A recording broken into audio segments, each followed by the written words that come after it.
Halo geng, balik lagi bersama aku di Cemopedia. Pada video kali ini aku akan membahas salah satu film yang berjudul The Renata Road. Film ini sendiri mendapat rating 6,8 di IMDb. Tapi sebelum aku bercerita tentang alur filmnya, agak ditekan dulu tombol like dan subscribe itu ya Wak, biar makin paten channel kita ini. Dan sehat selalu buat kalian semua. Langsung aja kita gas ke ceritanya.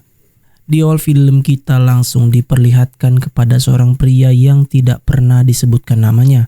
Pria ini berniat check-in ke sebuah hotel misterius bernama Renata Hotel. Ia pun disambut langsung oleh si pengurus hotel yang segera memberikan kunci kamar. Biar nggak susah kita panggil aja John. Di sini John segera diantar ke depan kamarnya. Ia tak diberikan sedikit pun kesempatan untuk berbicara. John langsung merasa heran karena seharusnya ia berhak mendapatkan pelayanan terbaik. Tapi pada faktanya hal itu tidaklah terjadi. Barang-barang yang ada di kamar enggaklah beraturan dan bahkan posisinya enggak enak dilihat.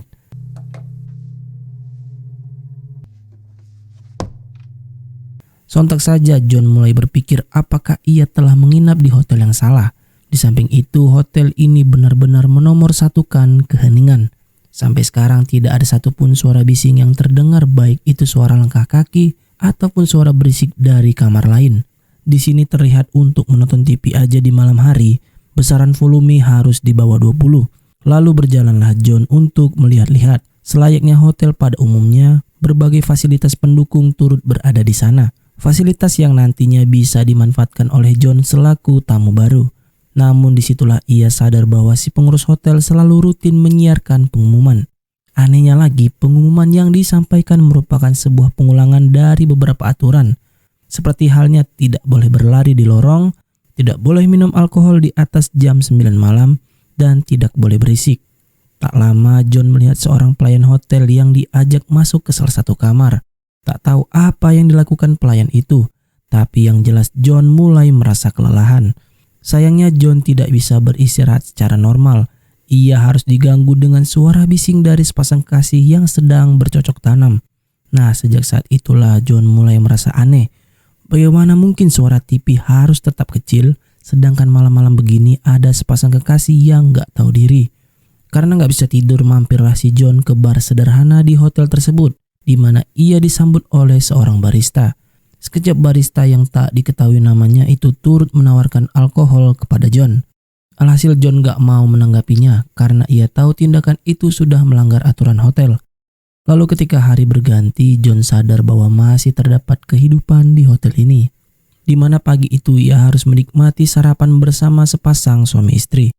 Si istri bersikeras mengajak John berbicara, namun sang suami pun menekankan untuk tidak mengganggu ketenangan John.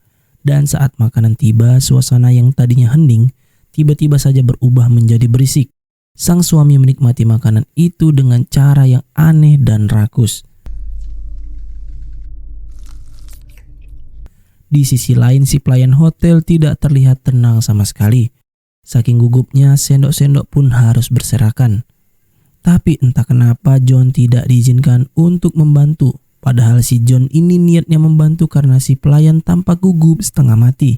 Sampai pada akhirnya John tidak menyicip makanan itu.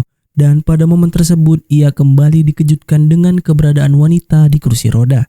Ternyata wanita tersebut adalah istri dari si pengurus hotel dan ia menderita kelumpuhan otak. Di sampingnya itu jejak kursi roda turut membuat John sadar bahwa lokasi kamar dari si pengurus hotel akan dengan mudah diketahui. Tapi lagi-lagi John harus berpapasan dengan kakek tersebut. Kali ini ia sedang sibuk memaku tembok sembari memarahi istrinya. Namun dengan kehadiran John, si kakek pun gak lagi marah, di mana ia segera meminta untuk dibantu. Anehnya saat akan mengambil bingkai-bingkai itu, si istri seperti melarang. Tak tahu apa maksudnya, tapi yang jelas John hanya bisa membantu sampai selesai. Di sepanjang film ini John keheranan sendiri. Kayak mana enggak, penghuni kamar lain hanya menyapa seadanya, lalu masuk ke dalam kamar seperti tergesa-gesa. Dan anehnya lagi, barang-barang yang sempat dirapikan John malah kembali berantakan seperti semula. Singkat waktu, John pun sengaja berenang di kolam renang yang tersedia. Tapi mau tersedia atau tidak, John tetap saja tidak melihat orang lain selain dirinya sendiri. Dari situ John kembali beristirahat di dalam kamarnya. di mana untuk kedua kalinya ia pun kembali mendengar suara sepasang kekasih yang sedang sibuk bercocok tanam. Namun saat akan menegur pintunya, John malah terhalang oleh keberadaan istri dari si pengurus hotel. Ya apa boleh buat, sepanjang malam itu John gak bisa tidur sama sekali. Sayangnya sampai sekarang ini John gak benar-benar tahu suara itu berasal dari mana. Tapi John curiga dengan sepasang suami istri yang selalu sarapan bersamanya. Kali ini ia ditantang bermain biliar oleh seorang pria pebisnis yang merupakan tetangga kamarnya. Selayaknya orang baru kenal, mereka pun berbincang mengenai hal-hal sepele. Namun seiring berjalannya waktu, topik pembicaraan segera bergeser. Pria tersebut sengaja menunjukkan sebuah pil yang ia jual.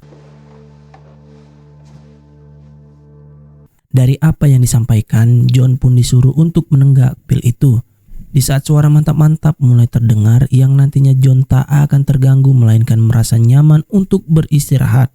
Scene beralih kepada si pengurus hotel yang akan memberikan makan kepada istrinya, di mana si pelayan hotel segera disuruh untuk mengambil makanan yang disimpan di dalam kulkas. Sedangkan si barista sengaja disuruh untuk menyuapi wanita itu makan. Gak lama kemudian John yang sedang berjalan kembali berpapasan dengan pelayan hotel. Di sini John segera mendapati botol penampung yang sudah terisi cairan putih. Ya jelas cairan itu bukan sembarang cairan, di mana tiba-tiba saja John mulai mengalami sakit di bagian dada.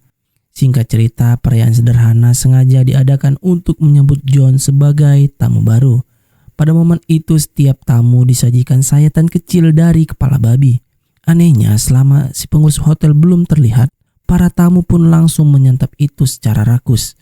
Lalu ketika si pengurus hotel sudah muncul, barulah mereka terdiam. Kanan itu belum seberapa karena apa yang akan kalian lihat sebentar lagi jauh lebih di luar nalar. Yang mana sang istri dari pengurus hotel turut ditampilkan di depan para tamu. Namun faktanya wanita itu dipaksa untuk mengobrol selayaknya boneka anak-anak. Dan parahnya lagi, para tamu justru tertawa terbahak-bahak dengan suara yang sangat menyeramkan. Kali ini si pelayan hotel akan bernyanyi sebuah lagu. Yang sama seperti sebelumnya, aku kira lagu yang dinyanyikan akan terasa spesial. Tapi ternyata lagu itu hanya berisi 3 buah kalimat yang diulang-ulang secara terus-menerus. Sampai-sampai secara perlahan senyuman si pelayan hotel mulai berganti dengan tangisan. Mirisnya lagi, sepanjang gadis itu bernyanyi, hanya John yang masih bertahan hingga selesai. Saat akan tidur, John kembali mendengar suara mantap-mantap dari sepasang kekasih. Luar biasanya lagi, John berhasil tidur nyenyak sepanjang malam, yang berujung ia segera memulai hari-hari secara produktif dibandingkan hari-hari sebelumnya. Lalu datanglah John ke ruang biliar. Di sana ia bertemu dengan si pebisnis beserta si kakek yang sedang main kartu berduaan aja. Dan dengan kehadiran John pun, John diajak untuk bermain. Di mana gak lama si kakek harus keluar sebentar karena terdengar suara kursi roda yang sedang bergerak. Nah, di momen ini si pebisnis mengajak John untuk bermain curang. Pria itu mengaku bahwa ia sudah merasa lelah untuk mematuhi segala aturan. Dan apa boleh buat, pada ujungnya si kakek pun harus mengalami kekalahan telak. Sedangkan di samping itu John gak peduli sama sekali dengan menang atau kalah. Di mana ia hanya peduli untuk bisa mendapatkan pil dalam jumlah yang sangat banyak. Singkat cerita, John yang akan beristirahat pun mulai dihampiri oleh si barista. John diberitahu bahwa ia sengaja diundang makan malam oleh si pengurus hotel. Benar aja, pada malam itu mereka pun duduk bersama, terkecuali si pelayan yang hanya berdiri di pojokan tembok. Tak lama si kakek menegaskan bahwa ia selalu tegas dengan aturan untuk menjaga keseimbangan. Keseimbangan yang mengalir seperti air tanpa adanya celah. Aku sendiri belum paham apa arti keseimbangan itu. Jelas-jelas si pelayan memiliki ekspresi yang tersiksa. Begitu juga dengan istri dari si kakek. Rasa-rasanya kedua orang itu udah berada di fase-fase yang pasrah dengan keadaan. Hanya saja biar gak repot, John cuma bisa setuju serta memuji setiap pelayanan dari hotel itu. Sampai suatu ketika seseorang mulai menyelinapkan sebuah kaset ke dalam kamar John, di mana kaset itu berisikan tiap-tiap aktivitas dari pelayanan hotel. Dan dari sini John mulai panik setengah mati. Ia baru sadar bahwa terdapat kamera tersembunyi di tiap-tiap kamar yang selalu merekam aktivitas para tamu. Namun bukannya mendapat solusi, John malah dihampiri oleh si pelayan hotel, yang mana tanpa adanya basa-basi pelayan itu langsung beraksi secara spontan. Dengan begini John pun segera melawan, di mana dadanya John kembali mengalami rasa sakit. dan ia segera mengajak pelayan itu untuk kabur. Hanya saja pelarian mereka tidak akan berjalan mudah. Entah bagaimana ceritanya, seluruh tamu langsung mengejar mereka secara serempak. Sedangkan di sisi lain terlihat jikalau kakek sudah terkunci di suatu ruangan. Ia hanya bisa memantau melalui CCTV, sekaligus memberitahu semua tamu untuk tidak berlari di lorong, serta kembali ke kamar. Sayangnya pelarian mereka nggak berjalan mulus. John yang mengalami nyeri pada bagian dadanya pun langsung dihajar oleh si barista. Sedangkan di situasi yang berbeda, si pengurus hotel tak bisa lagi berbuat banyak. Kakek itu langsung mengakhiri hidupnya sendiri yang berujung seluruh tamu mulai menggila. Di mana secara rakus serta serakah si pelayan hotel langsung digunakan secara bergantian. Mau itu cowok atau cewek, semuanya mereka membabi buta tanpa akal sehat. Dan setelah beberapa waktu, kondisi hotel pun langsung hening total. Semua tamu sudah masuk ke dalam kamar, terkecuali John beserta si pelayan hotel. Pada titik ini John berusaha untuk mengajaknya pergi. Namun sayang mereka nggak bisa pergi gitu aja. Dengan si wanita yang mengalami lumpuh total, scene beralih kepada John yang sedang terduduk di lobi hotel. Tapi kali ini ia harus disambut oleh pengurus yang berbeda. Dan film pun berakhir. Oke, di sini aku bakal jelasin maksud dari film ini semampu aku ya. Dari awal kedatangannya, si pembuat film pun gak menjelaskan siapa sebenarnya John dan kenapa dia bisa berada di sana. Dimana awalnya kita bisa dibikin percaya kalau John adalah tamu hotel biasa yang gak memiliki hubungan apa-apa dengan hotel itu. Padahal faktanya John bukanlah tamu baru di hotel ini, melainkan ia sebenarnya sudah mengalami momen tersebut secara berulang-ulang, serta selalu berakhir sama di setiap saat. Intinya si John ini hanya dijadikan mainan yang selalu direfresh otaknya ketika tersadar dengan tujuan untuk mendapatkan hiburan. John dijadikan boneka seolah-olah ia adalah tamu spesial di hotel ini, yang padahal John bukanlah orang spesial, melainkan ia adalah mainan biasa yang sembari dimanfaatkan sebagai penyiksaan. Selama film ini berjalan, kita juga dibikin percaya bahwa si wanita yang berada di kursi roda merupakan istri dari si pengurus hotel, yang padahal wanita itu adalah istri dari John. Begitupun halnya dengan si pelayan hotel yang terlihat seperti pekerja biasa, tapi aslinya gadis tersebut adalah anak kandung dari John. Nah, satu keluarga ini sengaja dijadikan bahan hiburan dengan fungsi mereka masing-masing. Mirisnya lagi, si pelayan hotel benar-benar menjadi pelayan di hotel ini. Selain memberikan pelayanan yang sesungguhnya, ia juga dijadikan sebagai pemuas bagi tiap tamu. Maka dari itu gak heran kalau gadis tersebut sering keluar masuk tiap kamar.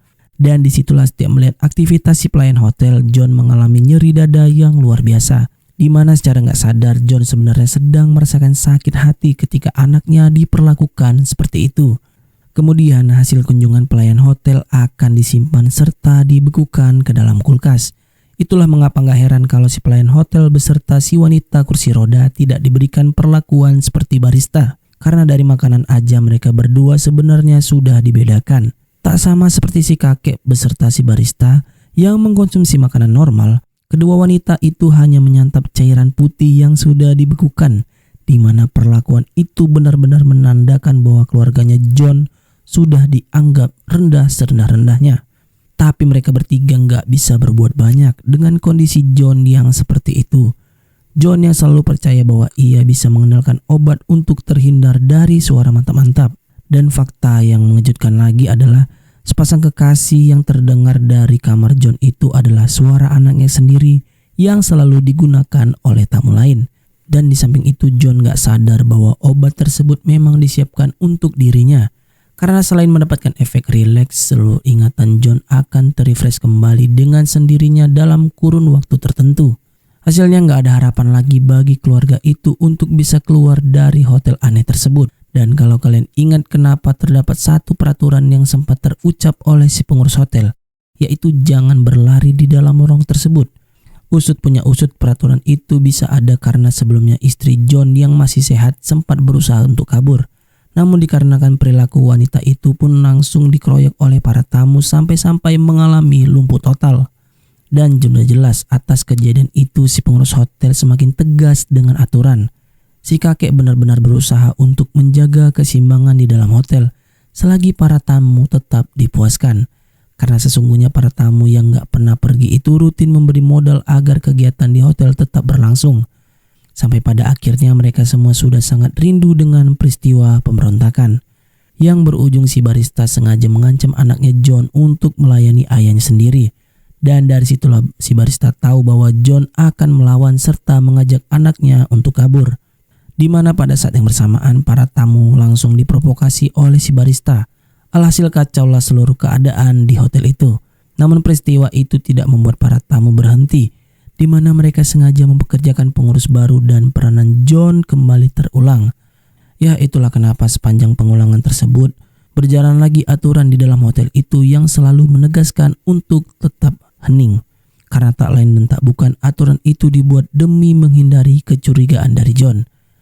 Oke, itu yang mungkin aku bisa jelaskan dari film ini. Jika ada kekurangan, aku mohon maaf. Aku Cemongpedia. See you next video.